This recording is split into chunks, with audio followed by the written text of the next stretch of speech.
Halo Moduers, dengan saya Manuel Purwanto, Investment Connoisseur dari Moduit. Kita akan membahas mengenai pertumbuhan ekonomi atau dalam bahasa Inggrisnya biasanya kita dengar namanya GDP ya. GDP itu kepanjangannya yaitu Gross Domestic Product. Nah, GDP sendiri juga punya istilah dalam bahasa Indonesia yaitu PDB atau Produk Domestik Bruto ya. Jadi ini sama. Nah, definisinya sendiri itu adalah nilai pasar dari semua barang dan jasa yang diproduksi oleh suatu negara pada periode tertentu ya. Nah, biasanya ini kalkulasinya ada yang dilakukan perhitungannya itu kuartalan atau setiap 3 bulan sekali, dan ada yang dilakukan juga secara tahunan. Nah, pendekatannya sendiri untuk melakukan perhitungan tersebut itu ada 3 macam. Yang pertama, pendekatannya itu menggunakan dari sisi produksi, otomatis ini dari sisi industrinya atau jenis usahanya ya. Nah, itu dengan melakukan perhitungan jumlah nilai tambah atas barang dan jasa yang dihasilkan oleh berbagai unit produksi. Ya, jadi pertumbuhan dari produksi di tiap industrinya itu akan dilakukan kalkulasi berapa persen pertumbuhannya ya dari setiap masing-masing industrinya. Jadi industri macam-macam ya, bisa industri berupa manufaktur ataupun yang berupa jasa ya. Nah, itu dari sisi produksi. Otomatis produksi akan menghasilkan pendapatan ya. Kan dijual menghasilkan pendapatan. Nah, berarti metode yang kedua adalah ngitung dari sisi pendapatan yang dihasilkan. Nah, itu berarti rumusnya GDP itu menghitung hasil sewa ditambah hasil upah ataupun gaji ya. Kemudian juga ditambah dengan bunga dan juga keuntungan laba ya. Jadi ini menghitung dari sisi kesemuanya ini, sewa ditambah upah ditambah bunga ditambah laba, kemudian dilihat pertumbuhannya berapa dibanding sebelumnya gitu ya. Nah, itu berarti menghitung dari sisi pendapatan. Nah, ada pendapatan, ada pengeluaran otomatis ya. Kalau kita hitung dari sisi pengeluaran, itu berarti GDP rumusnya diperoleh dari konsumsi. Jadi pengeluaran akan konsumsi, ditambah pengeluaran akan investasi atau setoran modal. Kemudian pengeluaran yang dilakukan oleh pemerintah dan ditambah juga ekspor ya, dikurangi impor. Jadi pengeluaran itu berarti kan ekspor minus impor ya. Ekspornya menjadi pendapatan, kemudian impornya jadi pengeluaran. Nah, dihitung ini nilainya berapa gitu ya. Oke, pada umumnya sebenarnya hasilnya ini harusnya sama gitu ya. Tapi karena metode perhitungannya ini cukup rumit atau complicated, sehingga pada umumnya yang paling sering digunakan itu menggunakan metode pengeluaran. Jadi hari ini kita akan fokus membahas bagaimana melihat dari sisi pengeluaran saja. Nah, kalau dari sisi pengeluaran tadi rumusnya itu Y sama dengan C plus I plus G plus X min M ya. Jadi ini sama seperti tadi, yaitu Y itu GDP atau pertumbuhan ekonominya. Kemudian C itu konsumsi. Nah, konsumsi ini dibagi 2 macam, konsumsi rumah tangga dan konsumsi lembaga non-profit yang melayani rumah tangga atau singkatannya nanti LNPRT ya. Ini konsumsi yang biasanya dilakukan di Indonesia itu ada 2 seperti ini. Kemudian yang I itu investasi atau istilah lainnya pembentukan modal tetap domestik bruto.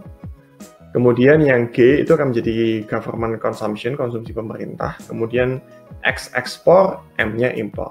Ya. Oke, jadi setelah kita dapat gambaran rumus dari perhitungannya, kita coba lihat ya dari Indonesia kalau kontribusinya seperti apa. Oke, ini gambaran kontribusi GDP di Indonesia untuk tahun 2019 ya.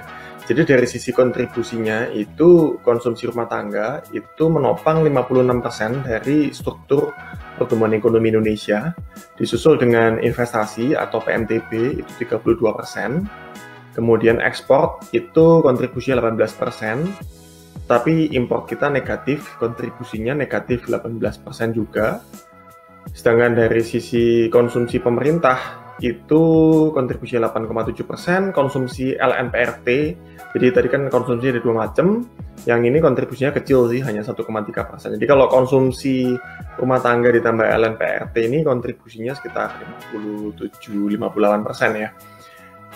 Oke, itu dari sisi strukturnya. Tapi sebenarnya kalau pertumbuhan ekonominya, kalau kita lihat konsumsi rumah tangganya itu pertumbuhannya di 2019 itu sekitar 5%, jadi memang cukup stabil di kisaran 5%. Makanya penopang keekonominya cukup besar ya, karena ini yang paling krusial kalau kita lihat dari bobotnya. Dari sisi penanaman modal itu pertumbuhannya 4,4%, ekspornya kita negatif, importnya juga pertumbuhannya negatif ya. Jadi ini akan di net off selisihnya. Konsumsi pemerintah turun juga ya, hanya 3,2% dibanding 2018. Jadi kalau yang merah ini yang 2018 ya, itu mengalami penurunan. Yang naik konsumsi LMPRT, tapi karena ini kontribusinya kecil juga efeknya nggak terlalu signifikan ya. Jadi kesimpulannya Indonesia sangat ditopang oleh konsumsi rumah tangga, kedua yaitu investasi. Sedangkan ekspor kita masih punya PR besar karena nilainya nggak terlalu bisa membantu banyak karena importnya cukup tinggi.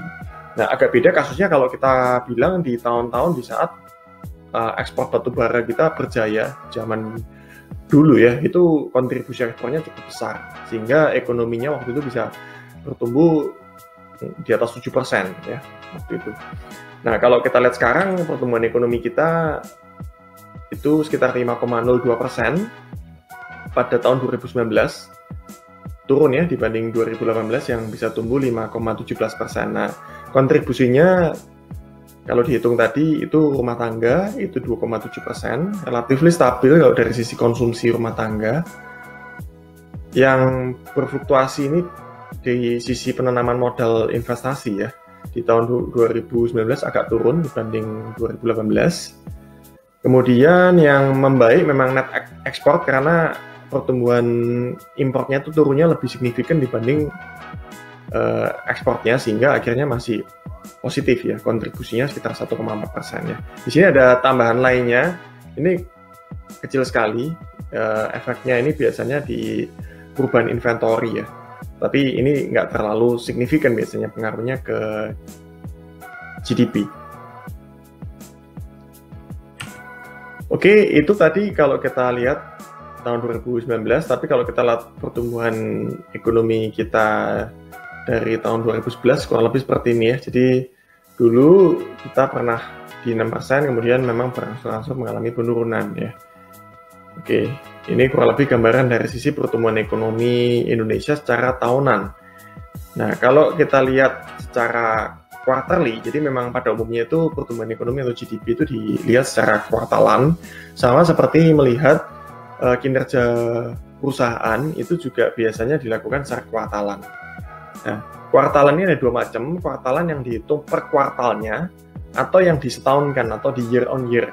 Jadi per kuartal disetahunkan ke 1 tahun ke belakang, itu year on year. Nah, pada umumnya yang memang sering dilihat adalah yang kuartalan ini, tetapi yang year on year.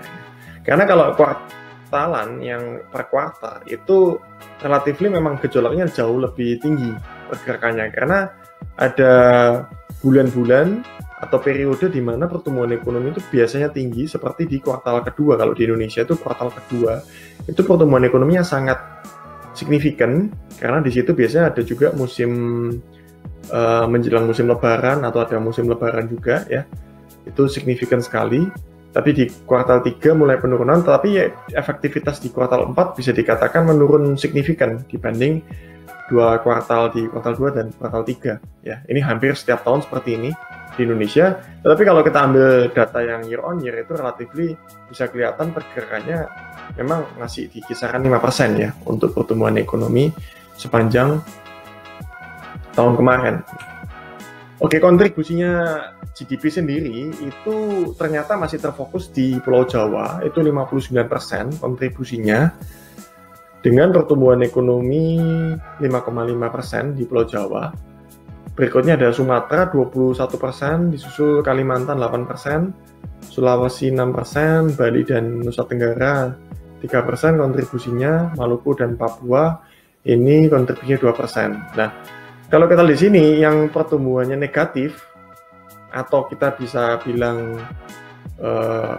lesu ya ekonominya itu ada di Papua ternyata ya. Nah, memang kenapa Papua ini kontribusinya bisa negatif di tahun 2019? Karena ketergantungan memang Papua ini masih cukup signifikan terhadap industri tertentu ya. Ya kita tahu yang paling besar di Papua yang menopang di situ adalah Freeport ya. Ya, jadi sangat bergantung sekali dengan aktivitas operasional di sana. Nah, ini yang akan berusaha dibenahin oleh pemerintah ya, gimana untuk meningkatkan ekonomi Papua, sehingga juga bisa memberikan kontribusi yang lebih signifikan terhadap total pertumbuhan ekonomi di Indonesia. GDP Indonesia sendiri saat ini menduduki peringkat ke-16 untuk nilai, jadi nilai nominal GDP yang terbesar di dunia ya. Jadi peringkat satu ada US, kemudian China, Jepang, Jerman, dan seterusnya. Indonesia ada di peringkat 16 ya, untuk posisi dari nilai GDP dengan nilainya 1,1 triliun US dollar. Nah, ini kurang lebih grafik pertumbuhannya ya. Kita mengalami pertumbuhan yang cukup sangat signifikan terutama sejak krisis 1998.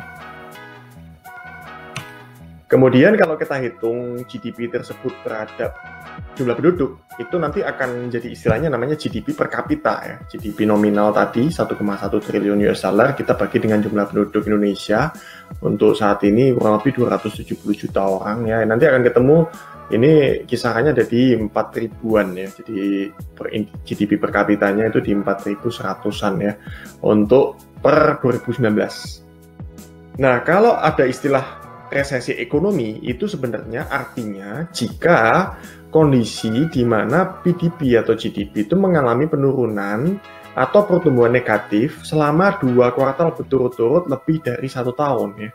Jadi paling minim itu 2 kuartal dalam kurun waktu 1 tahun, itu minimalnya harus berturut-turut. Itu istilah dari resesi ekonomi. Nah, sekali lagi GDP yang dilihat adalah GDP yang year on year ya, bukan GDP yang quarterly, tetapi yang year on year ternyata terjadian 2 kuartal berturut-turut negatif. Itu yang diistilahkan dengan resesi ekonomi. Nah, efek dari resesi ekonomi jelas tidak bagus. Yang pertama jelas angka pengangguran biasanya akan menjadi tinggi.